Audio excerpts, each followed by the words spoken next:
कर्नाटक दौरे से रायपुर लौटे सीएम बघेल, बोले हिमाचल में जनता का भरोसा कांग्रेस के साथ दिख रहा है। वहीं आदिवासी आरक्षण को रमन सरकार की नाकामी बताया। गृह मंत्री अमित शाह के ग्वालियर दौरे की तैयारियां तेज। आज एयरपोर्ट टर्मिनल विस्तार का करेंगे शिलान्यास। हिंदी में मेडिकल की पढ़ाई की करेंगे शुरुआत। सीएम शिवराज सिंह चौहान का बड़ा ऐलान, शहरों में बदले जाएंगे हिंदी भाषा के बोर्ड। सीएम ने महापौर को दिया आदेश, हिंदी भाषा में लगाए जाए बोर्ड और होर्डिंग। छत्तीसगढ़ में आरक्षण पर रण की तैयारी में बीजेपी। एकात्म परिसर में राजभवन तक किया पैदल मार्च, राज्यपाल को सौंपा ज्ञापन। रीवा में अस्पताल के सुरक्षा कर्मियों की गुंडागर्दी आई सामने, डॉक्टर के चैम्बर में मरीज के परिजनों से की मारपीट, पुलिस ने दर्ज किया केस। हरदा से फिर सामने आया मानवता को शर्मसार करने का मामला। एम्बुलेंस न मिलने पर शख्स ने अपनी मां को ठेले पर पहुंचाया अस्पताल। हरदा के टंकी मोहल्ले का मामला। खरगोन में नशे के खिलाफ बड़ा एक्शन, 33,000 लीटर पर चला बुलडोजर। 90 लाख की बताई जा रही शराब। Headlines presented by Devi Ahilya cancer hospital Indore. Cancer का इलाज बिना कीमो, बिना रेडिएशन के।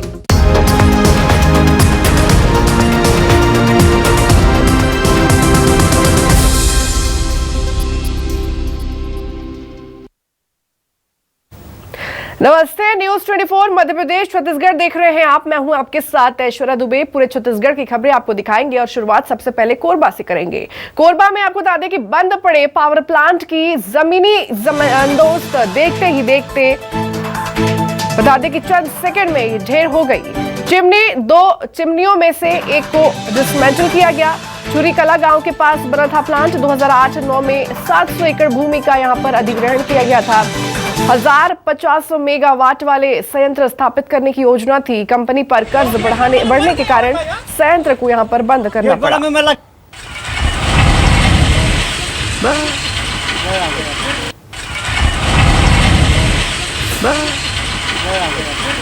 तो कोरबा से ये जानकारी सामने आ रही है, जहां आपको बता दें कि देखते ही देखते चंद सेकंड में ढेर हो गई थी ये चिमनी। 2008 और 9 में 700 एकड़ जमीन में इसे बनाया गया था। गेट वाला में मैं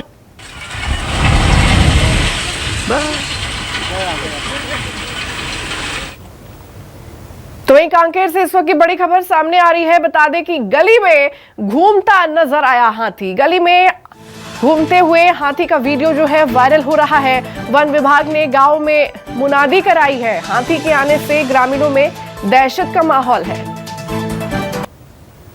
तो ये दो अलग अलग तस्वीरें आप देख रहे हैं, जहां आप देख सकते हैं रात के वक्त किस तरह से हाथी जो है वो गांव में घूमते हुए नजर आ रहा है, जिसके बाद से ये वीडियो जो है अब वायरल हो रहा है और लोग भी काफी ज्यादा दहशत में है।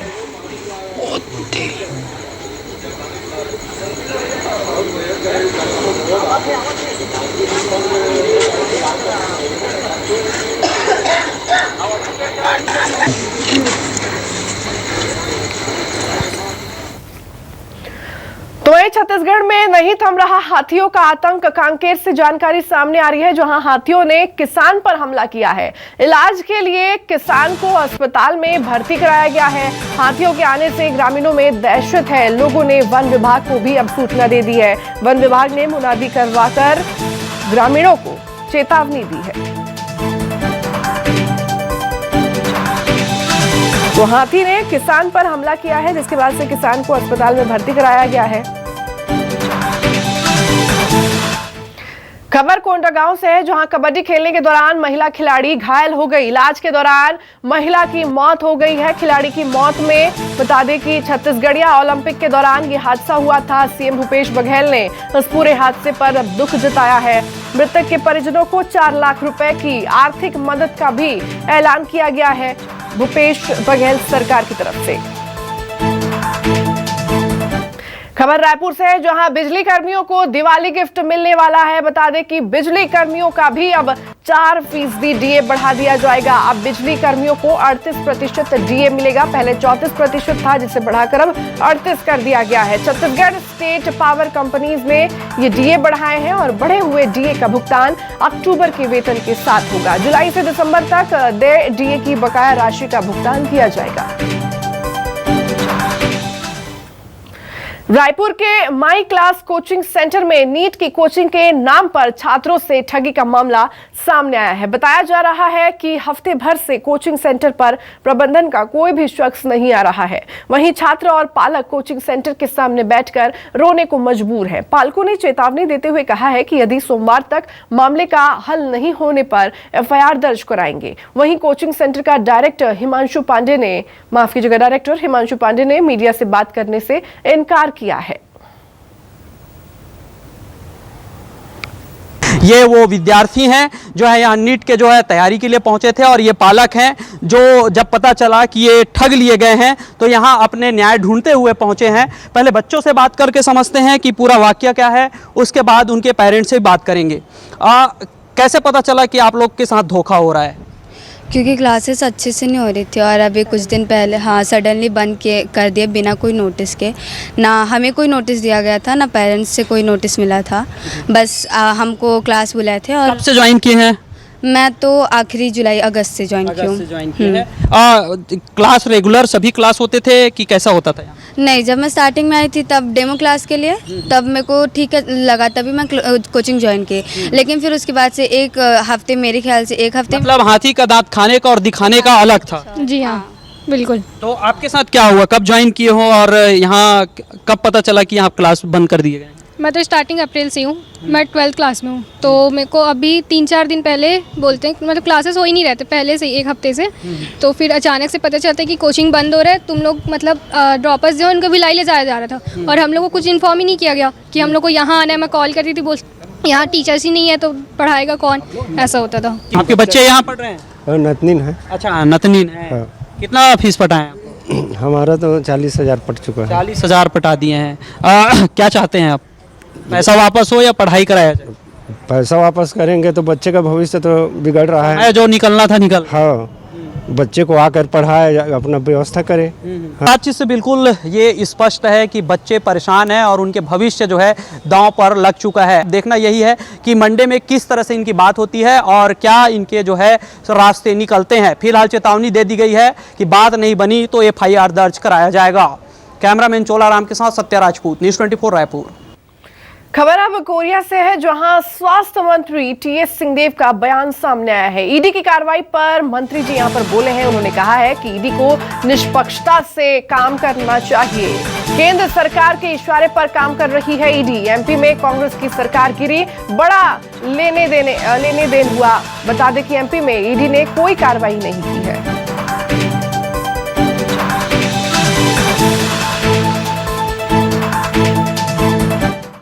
लगातार ऐसा लग रहा है कि दिल्ली में केंद्र सरकार में जो राजनीतिक दल सत्ता में है, उनके विरोध में जो पार्टियां हैं और उस पार्टी के लोग, उन्हीं के ऊपर ईडी की कार्रवाई चल रही है। हम सब जानते हैं कि कैसे दल बदल हो रहा है, कैसे मध्य प्रदेश में कांग्रेस के विधायक भारतीय जनता पार्टी में मिले, क्या आदान प्रदान हुआ, साक्ष्य जुटाने का काम तो ईडी का था, वहाँ उन्होंने कार्रवाई क्यों नहीं की? अगली खबर रायपुर से, जहां बता दें कि हिमाचल और कर्नाटक दौरे से लौटे सीएम बघेल ने कहा है, उन्होंने हिमाचल में कांग्रेस की सरकार बनने का उन्होंने दावा किया है। जनता का भरोसा कांग्रेस के साथ दिख रहा है, ये बयान उन्होंने दिया है। रैली में कार्यकर्ताओं और जनता का सैलाब दिखा। भारत जोड़ो यात्रा में फिर से शामिल होने का मौका मिला। राहुल गांधी के साथ कर्नाटक के बेल्लारी में यात्रा की। आदिवासी आरक्षण को रमन सरकार की नाकामी भी बताया। तो वहीं कांग्रेस सरकार आदिवासियों को हक दिलाकर रहेगी, ये भी बयान सीएम बघेल की तरफ से दिया गया है।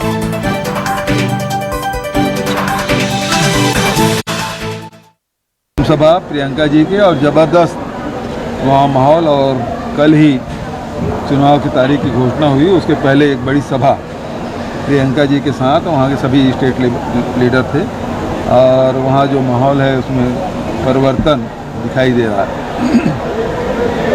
और बहुत सारी जो छत्तीसगढ़ में जो योजनाएं चल रही है उसको भी घोषणा पत्र में शामिल किया गया है। पद यात्रा में भी शामिल हुआ अशोक गहलोत जी, खड़गे जी और तमाम सब आसपास के स्टेट के लीडर और कर्नाटक लीडर तो थे ही, दिग्विजय सिंह जी भी थे।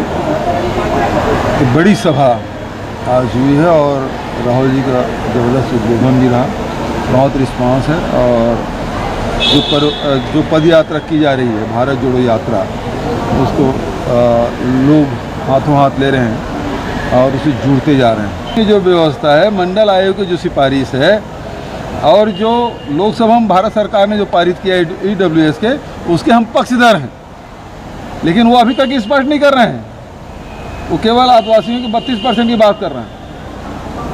वो तो मिलना ही चाहिए। ये इन्हीं के कारण से आखिर 2005 से लेकर जब भारत सरकार ने आदेश कर दिया था कि आदिवासियों को 32% देना चाहिए, तो रमन सरकार 7 साल तक क्यों रोके रखा? इसका जवाब दे भारतीय जनता पार्टी।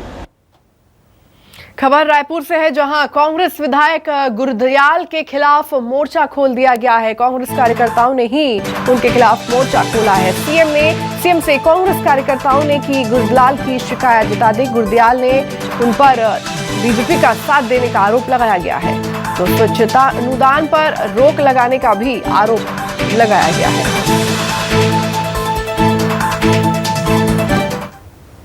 छत्तीसगढ़ के पूर्व मुख्यमंत्री और भारतीय जनता पार्टी के राष्ट्रीय उपाध्यक्ष डॉक्टर रमन सिंह का आज राजधानी रायपुर के जैनम मानस भवन में जन्म दिवस मनाया गया और इस मौके पर बता दें कि भव्य अभिनंदन समारोह भी आयोजित किया गया। कार्यक्रम में पूरे प्रदेश से बीजेपी के वरिष्ठ नेता और कार्यकर्ता पहुंचे थे। समारोह में डॉक्टर रमन सिंह के राजनीतिक सफर पर आधारित एक शॉर्ट फिल्म भी दिखाई गई और इस मौके पर आपको बता दें कि रमन सिंह ने कहा कि जनता के इस प्यार से मुझे पहचान मिली है और इसके लिए सभी को धन्यवाद देता हूं। वहीं इस मौके पर मौजूद पूर्व मंत्री राजेश मूणत ने कहा कि 15 साल प्रदेश की सेवा कर छत्तीसगढ़ को एक नई पहचान देने वाले रमन सिंह का भगवान दीर्घायु करे। बहुत बहुत धन्यवाद।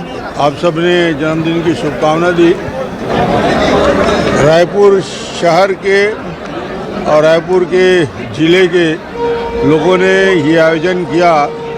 मैं पूरे जिले की टीम को और आज यहाँ उपस्थित हजारों कार्यकर्ताओं को बधाई देना चाहता हूँ। आज हम सब लोग छत्तीसगढ़ के प्रथम निर्वाचित मुख्यमंत्री डॉक्टर रमन सिंह जी, जो 15 साल तक इस प्रदेश की सेवा, छत्तीसगढ़ की एक नई पहचान, नई ऊंचाई तक लेके गए, आज उनका 70वां जन्मदिन हम सब लोग मिल करके मना रहे हैं। उनके दीर्घायु की कामना करते हैं। तो वहीं छत्तीसगढ़ में आपको बता दें कि फिर गरमाया है आदिवासी आरक्षण का मुद्दा। आदिवासी आरक्षण के मुद्दे को लेकर के बीजेपी ने अब यहां पर मोर्चा खोल रखा है। राजभवन तक बीजेपी नेताओं ने पैदल मार्च किया है। एकात्म परिसर से राजभवन तक बीजेपी ने पैदल मार्च निकाला। नेता प्रतिपक्ष समेत बीजेपी के कई आला नेता मौजूद रहे। बीजेपी नेताओं राज्यपाल से मुलाकात कर उन्होंने ज्ञापन भी सौंपा है। छत्तीसगढ़ में 32% आदिवासी आरक्षण बड़ा सियासी मुद्दा बन गया है। बीजेपी की तरफ से इस मुद्दे को जोर शोर से उठाया जा रहा है। भाजपा ने आज इस पर पैदल मार्च किया है। राजभवन आज भाजपा के तमाम बड़े नेता पहुंचे। बीजेपी के प्रदेश अध्यक्ष अरुण साव की अगुवाई में बीजेपी के तमाम नेता जो है आज पैदल मार्च करते हुए राजभवन पहुंचे। एकात्म परिसर से भाजपा कार्यालय से ये पैदल मार्च शुरू हुई और ये राजभवन तक ये जो है कार्यकर्ता पहुंचे हुए हैं और बीजेपी ने जिस तरीके से इसे मुद्दा बनाया है उस पर करेंगे। तो अरुण साव जी, राज्यपाल से क्या मांगे? अनुसूचित जनजाति वर्ग को जो 32% आरक्षण मिल रहा था वो बहाल कराने के लिए हम मांग लेकर जा रहे हैं। आपको लग रहा है ये छत्तीसगढ़ में बड़ा पॉलिटिकल मुद्दा बन चुका है? ये सवाल पॉलिटिकल मुद्दे से बड़ा अनुसूचित जनजाति वर्ग के अधिकार और उनके साथ न्याय का है। मुद्दे को जिस तरह से जो है भुनाने की कोशिश हो रही है, इसका फायदा बीजेपी को कितना होगा ये वक्त तय करेगा। लेकिन फिलहाल ये जरूर है कि छत्तीसगढ़ में जो आरक्षण का मसला है वो इतना बड़ा और व्यापक हो गया है कि 2023 के विधानसभा चुनाव में इसका असर भी दिखाई देगा। कैमरामैन जगन्नाथ के साथ वैभव सिंह पांडे, न्यूज़ 24 मध्य प्रदेश छत्तीसगढ़, रायपुर। तो वहीं कोंडा में बता दें कि बीजेपी अनुसूचित जनजाति मोर्चा ने 32% आरक्षण को लेकर के विधायक निवास का घेराव किया और इस दौरान बीजेपी ने सरकार पर स्थानीय भर्ती को समाप्त करने का भी आरोप लगाया है। आदिवासी विधायकों को जगाने के लिए बीजेपी अनुसूचित जनजाति मोर्चा के सदस्यों ने कोंडागांव विधायक मोहन मरकम के निवास का घेराव किया।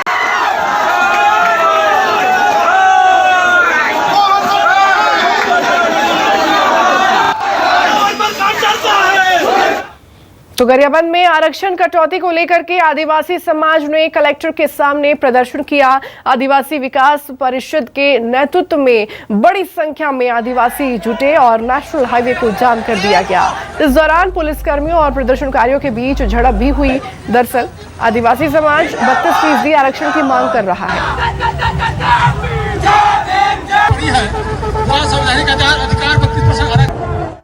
एक दिवसीय आंदोलन था। निश्चित तौर पे जो हमारे समाज का जो 32% आरक्षण को कम करके 20% कर दिया गया, उसको लेकर के 20% कर दिया गया, उसको लेकर के एक दिवसीय आंदोलन था।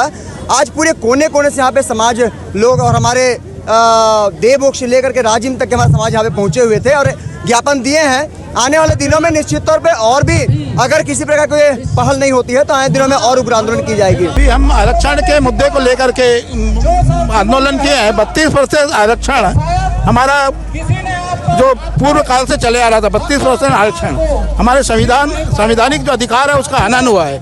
आज 12% आरक्षण उसमें से कम कर दिया गया, सिर्फ 20% आरक्षण रखा गया है। आगे और हमारी लड़ाई है। आज हम जिला मुख्यालय में कर रहे हैं, कल प्रदेश मुख्यालय में, उसके बाद राजधानी हमारी जो दिल्ली तक भी हमारी कुछ होगी। तो ब्रेक के बाद एक बार फिर आप सभी का स्वागत है। खबरों की ओर आगे बढ़ते हैं। रायपुर से बड़ी जानकारी सामने आ रही है, जहां 5 दिवसीय अंतर्राष्ट्रीय कृषि मंडई का आयोजन किया जाएगा। कृषि मंडई एग्री कार्निवल में शामिल होंगे सीएम भूपेश बघेल।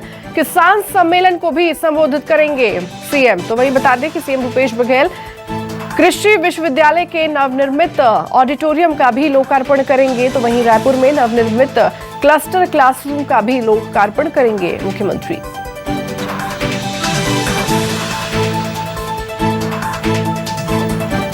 तो बड़ी जानकारी रायपुर से सामने आ रही है, जहां आपको बता दें कि आज मुख्यमंत्री एग्रो कार्निवल में शामिल होंगे। 5 दिवसीय अंतर्राष्ट्रीय कृषि मंडई का आयोजन किया जाएगा और मुख्य अतिथि के तौर पर इसमें शामिल होंगे प्रदेश के मुख्यमंत्री भूपेश बघेल, जहां वो कृषि विश्वविद्यालय का भी यहां पर ऑडिटोरियम का लोकार्पण करेंगे और साथ ही किसान सम्मेलन में भी संबोधित करेंगे।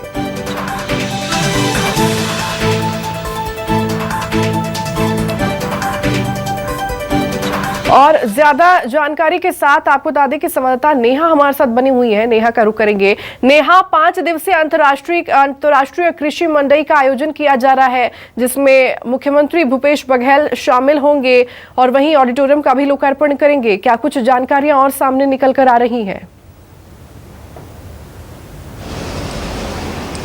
बिल्कुल, देखिए रायपुर में 5 दिवसीय चल रहे एग्री कार्निवाल 2022 का एक भव्य आयोजन यहाँ पर चल रहा है, जिसमें आज मुख्यमंत्री भूपेश बघेल भी इस कार्यक्रम में शामिल होंगे। और इसके साथ साथ ये जो कार्यक्रम है वो कृषि विश्वविद्यालय में हो रहा है और कृषि विश्वविद्यालय में ही एक नए ऑडिटोरियम का निर्माण किया गया है, जिसका शुभारंभ सीएम बघेल के हाथों होगा। तो दोपहर 1 बजे का आज ये कार्यक्रम है।